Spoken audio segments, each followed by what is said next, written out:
Assalamualaikum kawan-kawan. Waktunya menggosok. Hari ini aku seperti biasa mau gosok di waktu malam sambil aku mau podcast tentang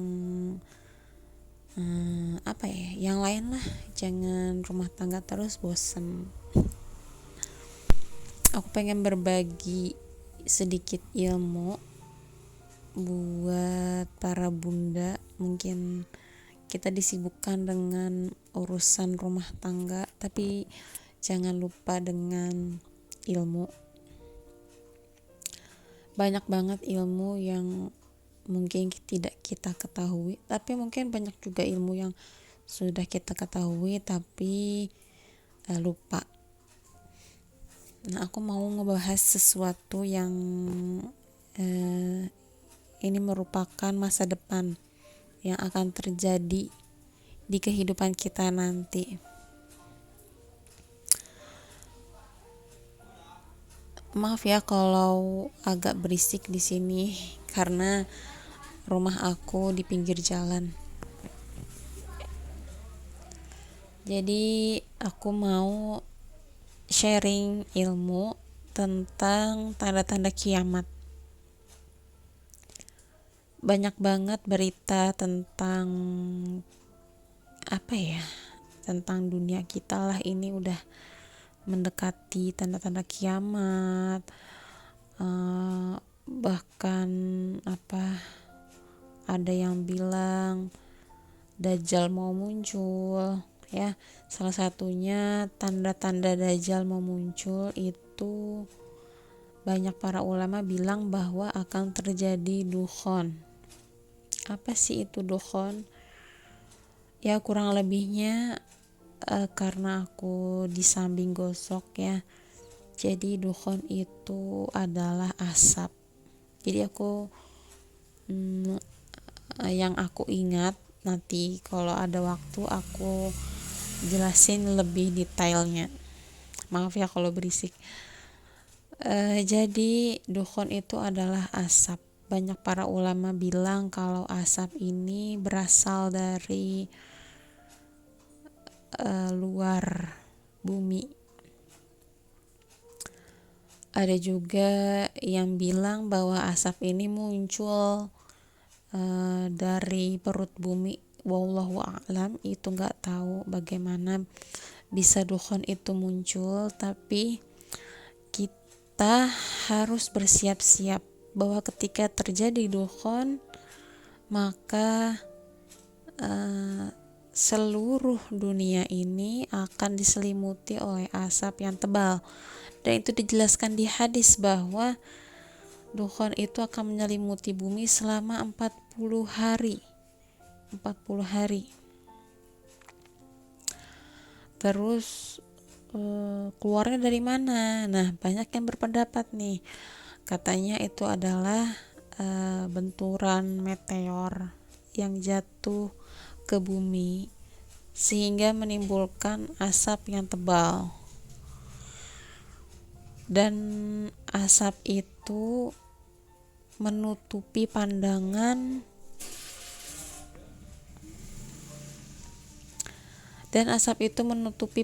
mata, serta dari asap itu meteor ya, kan para ulama bilang kalau itu tuh meteor yang jatuh ke bumi, dan meteor itu mematikan aliran listrik di bumi kita. Coba aja kita bayangin bagaimana gak ada listrik, terus pandangan tidak terlihat, terus juga berkabut. Itu bagaimana ya, matahari gak bisa masuk, dan bayangannya tuh serem banget sampai entahlah apakah aku bisa bertahan gitu membayangkannya. Asap yang tebal memasuki rumah, tidak ada listrik, Kalau nggak ada listrik, nggak ada air, karena air tidak bisa masuk karena pakai sanyo kan. Setelah itu kulkas mati, makanan membusuk. Setelah itu bagaimana kehidupan, gak ada air, gak ada makanan, dan keluar rumah juga bagaimana karena pandangan tidak terlihat. Bahkan di hadisnya itu diceritakan bahwa asap dukhon menyebabkan orang-orang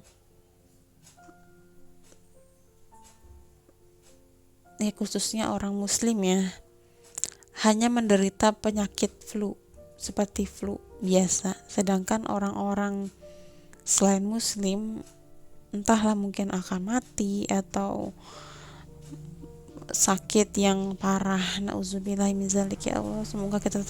Semoga kita termaksud umat muslim yang diselamatkan dari kejadian itu.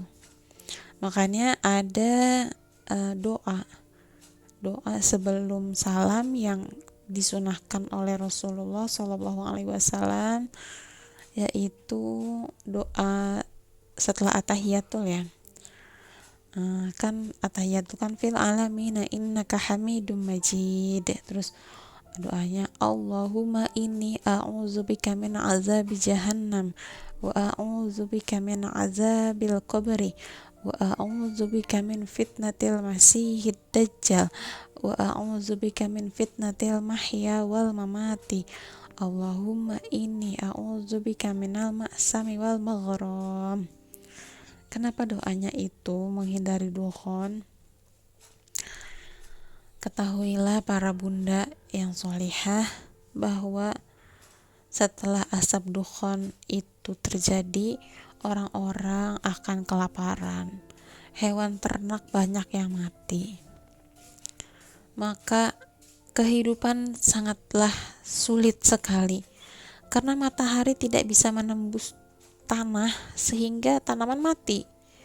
Hewan-hewan ternak kehabisan oksigen, tidak bisa makan, tidak bisa minum, tidak bisa bernafas kan karena nggak ada oksigen. Lalu setelah asap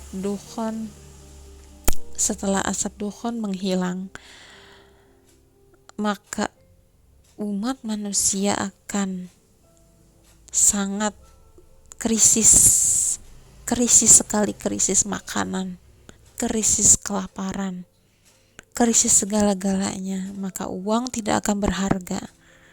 Karena apa? Uang hanyalah kertas. Sedangkan yang berharga apa? Makanan. Uang tidak bisa membeli makanan. Maka pada saat itulah emas menjadi sangat berharga.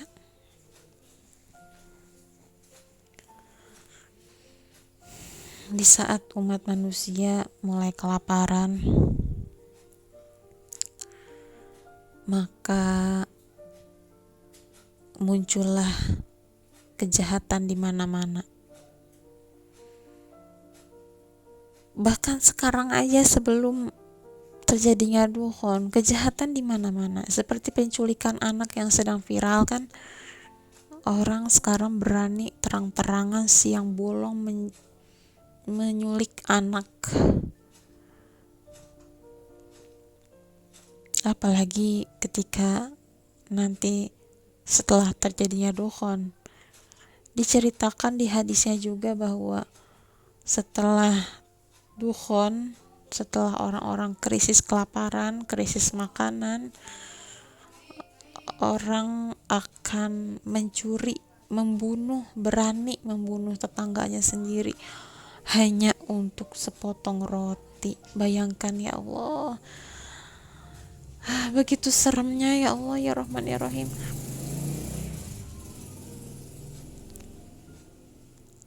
Tapi kadang bingung ya dengan kehidupan ini. Ingin sekali melupakan tapi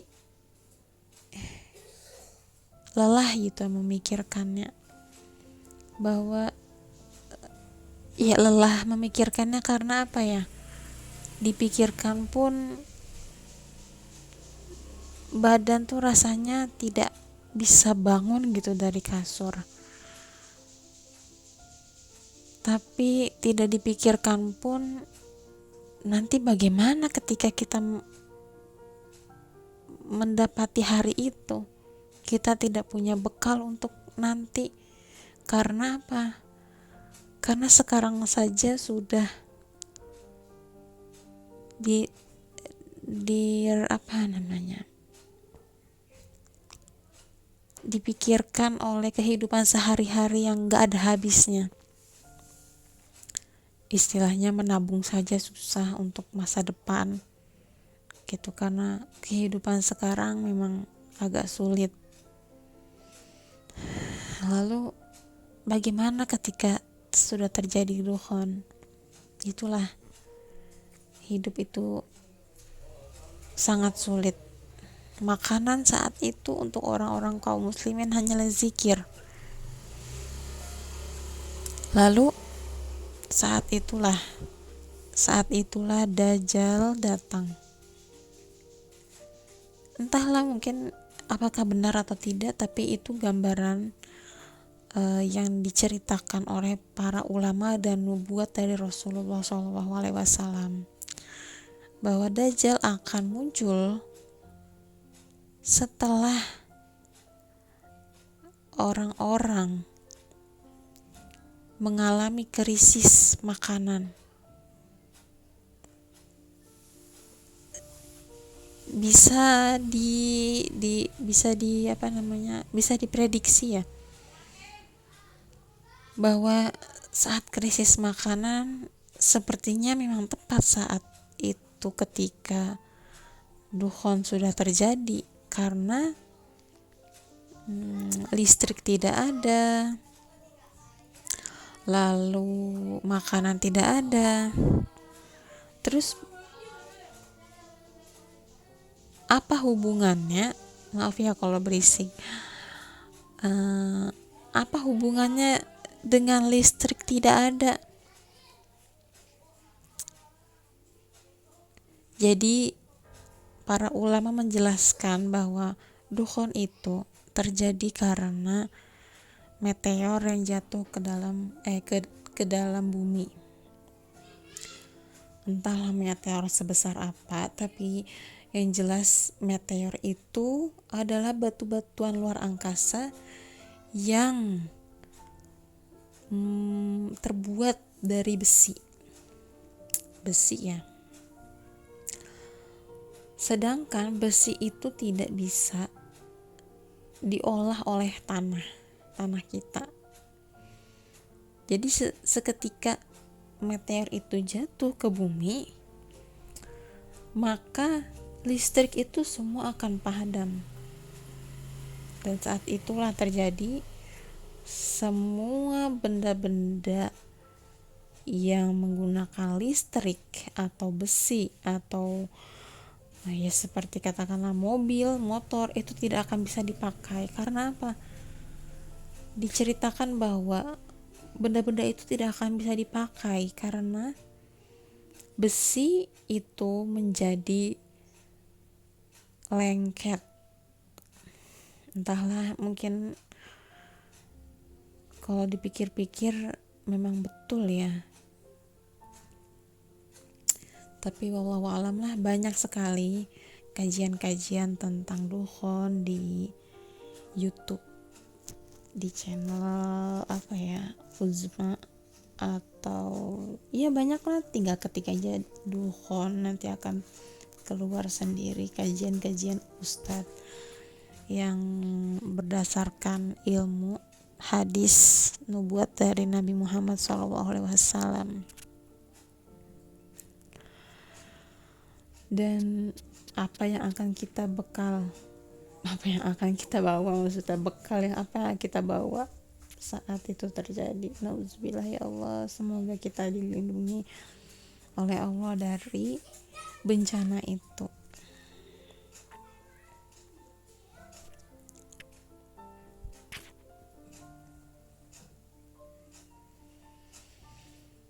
Ya bunda, mohon maaf ya ceritanya kayaknya agak apa ya,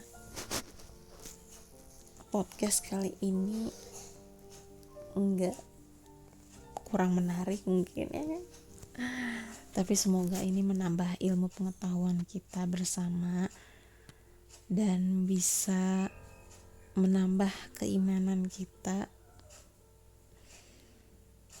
dan kita bisa memperbaiki diri kita kepada orang-orang yang kita sayangi. Ada sedikit cerita dari aku rumah tangga ya. Aku tuh bener-bener kadang menyesali gitu perbuatan aku kepada Mas Bojo. Entahlah apakah dia mendengar podcastku ini atau enggak, tapi belakangan ini aku tuh sedih gitu.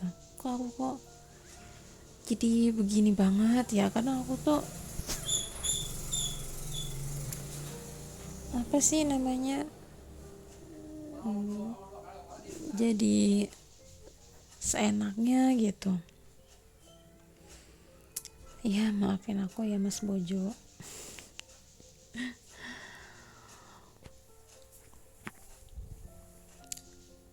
Dan maaf juga ya para bunda kalau podcast aku ini banyak kurangnya.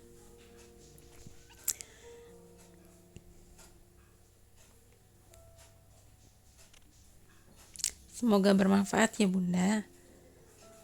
Wassalamualaikum warahmatullahi wabarakatuh.